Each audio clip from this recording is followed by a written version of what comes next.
bien, on repart. Donc Oui, oui. on va parler cette fois-ci donc de l'appréciation du lien dans le cadre d'une opposition fondée sur une marque renommée, puisqu'on a déjà vu quel genre de preuves seraient adéquates pour prouver, la réputation. On passe directement et qu'on a déjà parlé aussi de la similitude, des signes. On va passer directement au lien, parce que ça fait partie des conditions, requises, pour, une opposition gagnante sur, la base de l'article 8.5 qui est l'article, qu'on utilise pour, protéger, les marques, réputées. Donc on exige certaines conditions. Donc premièrement, la réputation de la marque antérieure, la similitude des signes, sachant un très faible niveau de similitude est suffisant et ensuite un lien qui serait, établi entre la marque, antérieure et la marque contestée. Donc pour déterminer s'il existe vraiment un lien, on va prendre en compte certains critères que je liste plus bas. Mais déjà, on peut définir ce que c'est qu'un lien,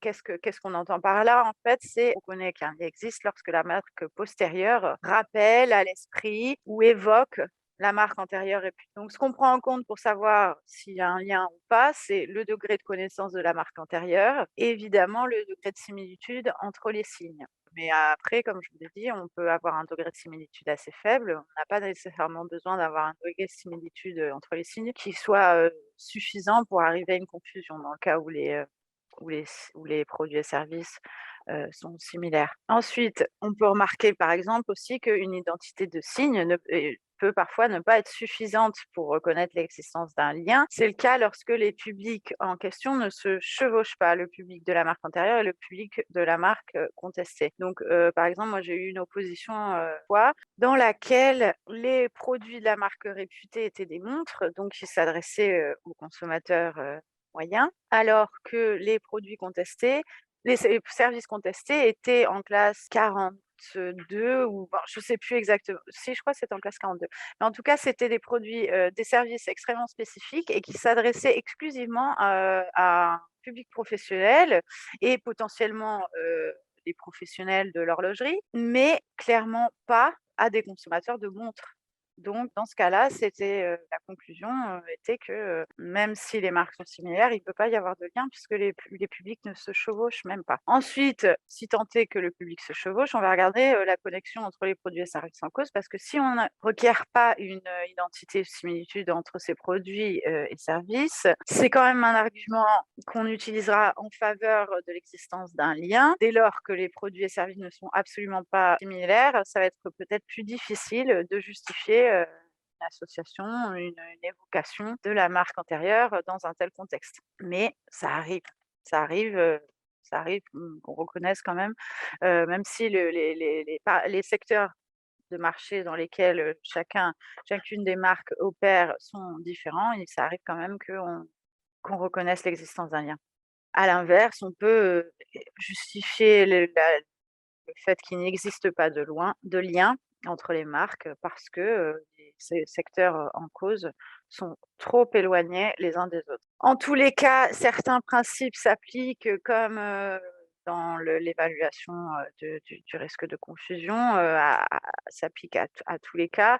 C'est-à-dire que plus l'évocation de la marque antérieure par la marque postérieure est immédiate et forte, plus, il existe un risque de préjudice important. Ensuite, encore une fois, il faudra évaluer de manière globale tous les facteurs pertinents pour, conclure à l'existence d'un préjudice ou d'un profit indu ou pas.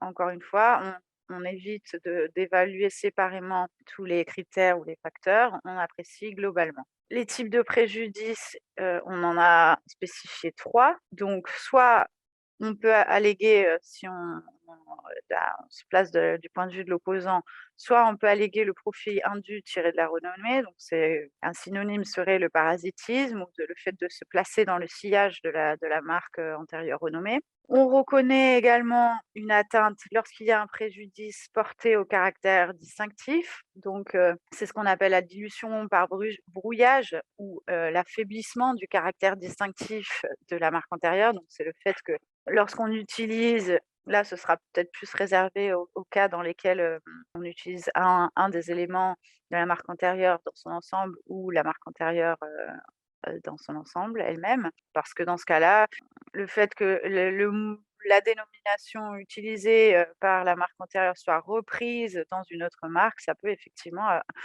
affaiblir le caractère distinctif de cette dénomination. Enfin, le préjudice porté à la renommée, donc là, c'est différent, c'est, une dilution par ternissement, une dégradation.